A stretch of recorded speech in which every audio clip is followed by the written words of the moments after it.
Ladies and gentlemen, I want to talk to you guys about Charles William Jr., a man who was shot 7 times back in February in front of his home in Corinth, Texas.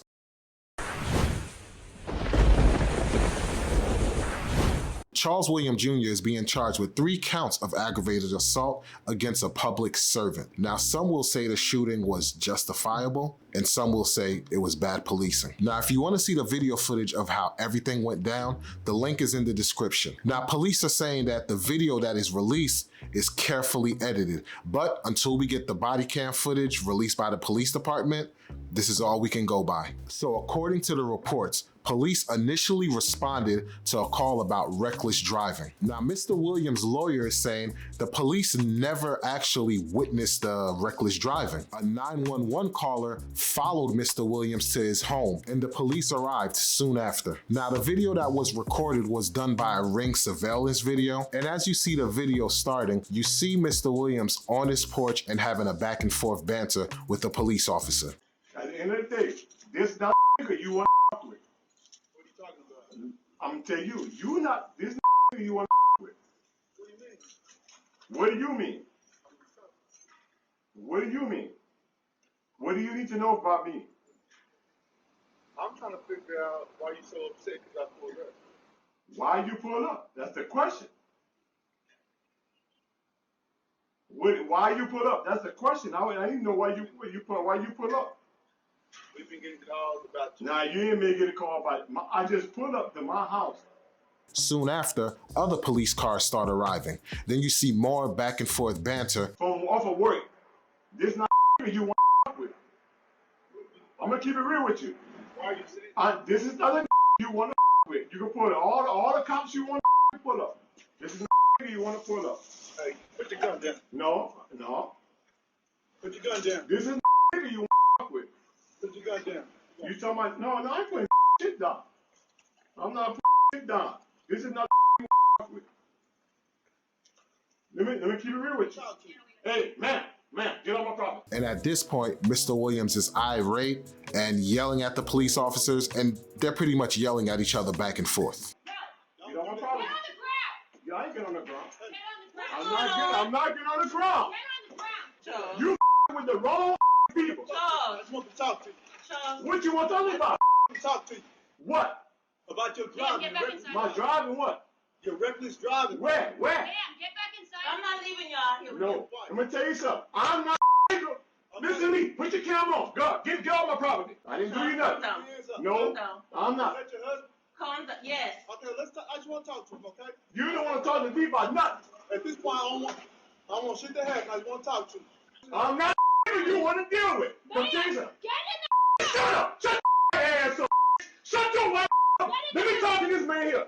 Ass up. Get your ass up. the. Calm down. Listen. Get her ass off my property. Now, eventually, the back and forth banter leads to one of the police officers shooting Mr. Williams, which then prompted Mr. Williams to draw his weapon and start shooting back at the officers. Now, the police were aware, as you see in the video, that Mr. Williams did have a gun on him. Now, one thing to note, the shot that was fired at Mr. Williams was a beanbag. Now, one would argue that shooting the beanbag at Mr. Williams was a form of de-escalation, but we're talking about the state of Texas, where you can legally carry around a firearm, and the officers knew that Mr. Williams had a firearm on him. Now, my question is, what do one think would happen if you shoot somebody with a beanbag or whatever the case may be, with their adrenaline rushing and everything? What do you think a person's action would be, especially in a state where you can legally carry a firearm and you're on your own property? Now, again, one would say the police handled the situation accordingly or as best as possible, but then I can see those who argue that this was bad policing in a sense. See, just a few weeks ago, there was a story about a man, Stanley Howard, who had a confrontation with police officers while he was in his house. In the confrontation that led to him getting shot, it was a lot that happened before he actually got shot. Phoenix 911, where is your emergency? Okay, what's the You get here emergency? now. You What is the emergency there? now. Do you hear me? Do you have an emergency? Officer down. Officer down. Officer down. Okay, why are you saying that? Do you hear me? See, when they confronted Mr. Stanley at his home, Mr. Stanley was loud, yelling, belligerent. He even broke a window in their presence and was making terroristic threats. Officers responded to Howard's residence at about 8:20 p.m. When they made contact with him, he was uncooperative and broke a window. Now, once the police officers saw this, they walked away and left.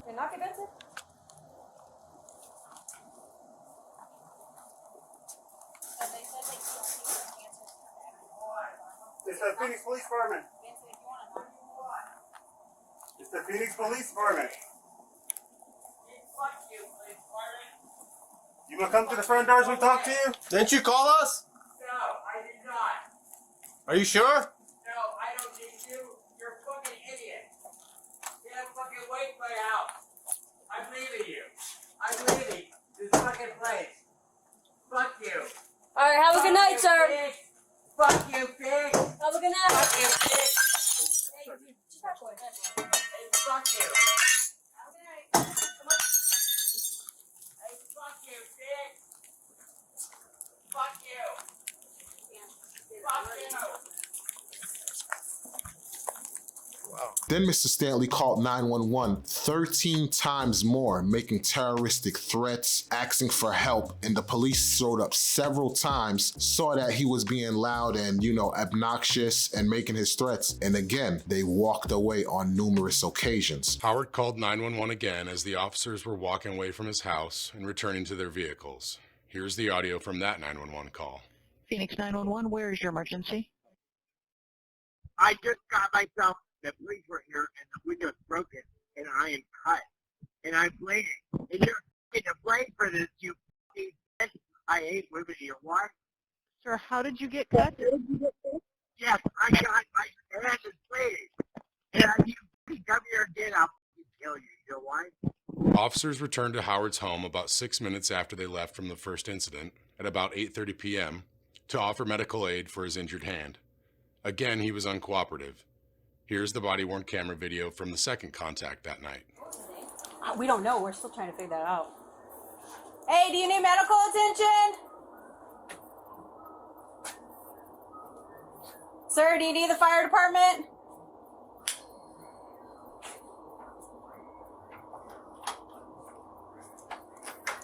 Get away! You fucking get away! Sir, There's you need blood! the Oh fire wait! department. No, there's blood! No! You No, don't you want to fucking know the get fire away! department? Get away, you fucking police department!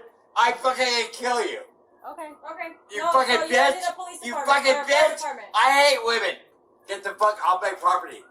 Bitch, I hate women! Go away, bitch! Do you not need medical Go attention? away, witch! No! I don't need anything from you! Okay. I Have a don't good need night. you guys either! Have a good night. Fucking go away! I'm gonna fucking kill you! All right. All of you! Have a good night. You fucking idiots! You're fucking stupid! Bye. Fucking He says he doesn't want medical attention. Fuck you! Fuck you! Goddammit! We already did. He said multiple times, fuck you, no I don't. It's Eddie Griffin!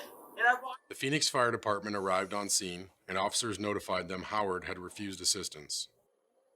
Howard continued calling 911 13 more times over the next 45 minutes. Here's the audio from some of those calls. The address has been redacted from all of them. 911, where is your emergency? Okay, what's going on there? I cut myself on the place where you would commit suicide.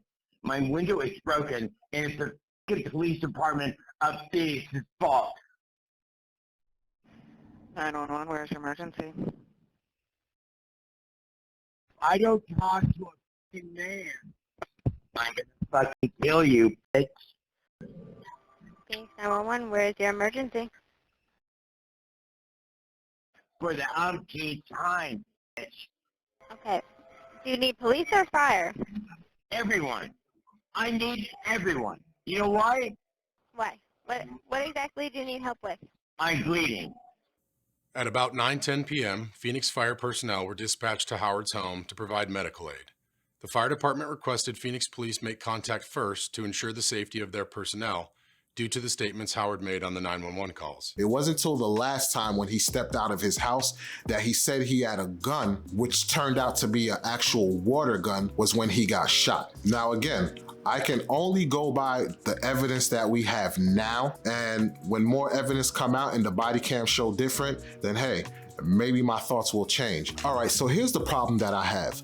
As you see in one video, they have zero to no patience and are quick to shoot the person after having a back and forth banter. And the person I mean as the gentleman, Charles Williams. But then when you see in this other video with Stanley Howard, you see how they were very patient. As much as he was belligerent, even giving terroristic threats, they had the wherewithal to walk away. So when those in the Black community see these discrepancies, it make them start to believe that they're treated differently than their white counterparts, unfortunately. So I understand people saying, oh, he had a gun on him or whatever, and they were questioning him, they gave orders, yada, yada. But here you had a man who called the police, said he needed help, said he was bleeding, said I'll kill you, all these terroristic threats. And when they showed up and he still was being belligerent to them, they walked away. So that's a huge discrepancy. So if you ask me, was the job done poorly? Yes, it was done poorly, because clearly, as you see,